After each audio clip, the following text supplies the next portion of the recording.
Networks for School Improvement are our effort to work in schools with high concentrations of African American, Latinx, and low-income students, and really substantially improve what happens in a school for those kids. Good morning.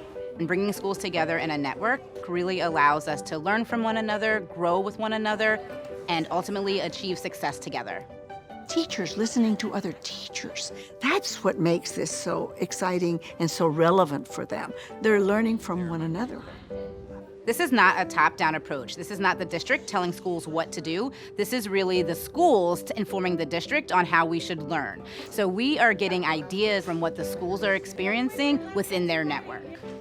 If we can take small ideas and try them out at the school level and network with each other to share how that's going, then we can kind of come up with some trends of things that actually work. Create a visual and share out. Share out. What did you learn from this? When you talk about collaboration, what it means is there are several organizations and everybody's doing a great job to serve students. But often these organizations are working in silos. What we're seeing now is that we're taking a strategic approach. We're getting everybody aligned around the same vision. Whereas I might be doing something with a particular piece of data that I can share with everybody else and they can say, wow, I'm going to try that. We can all try out slightly different things in our own schools and come back to the network and say this worked or this didn't work. Or that was totally up to them. Students and their success are at the center of what we're doing, and data is a good way to capture whether or not we've accomplished that goal. What were the issues that we were seeing? We use data to influence every decision that we make. So who's going to share? We also use data to try to figure out progress. Where were we last year? Where are we now? How can we do certain things better? What we're trying to do in this program is take data and use it to improve teaching, improve learning, and ultimately improve how a school operates. Yes.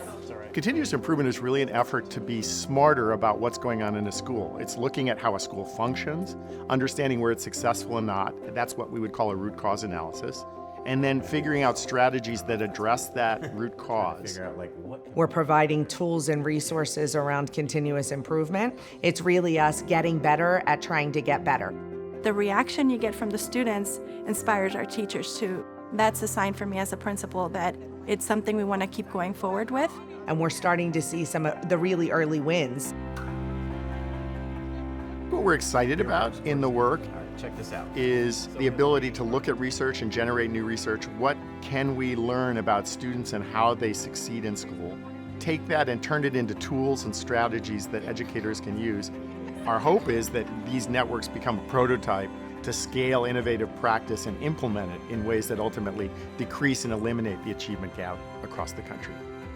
That's what really excites me about that, is seeing the culture shift, which will eventually translate into better results for our students.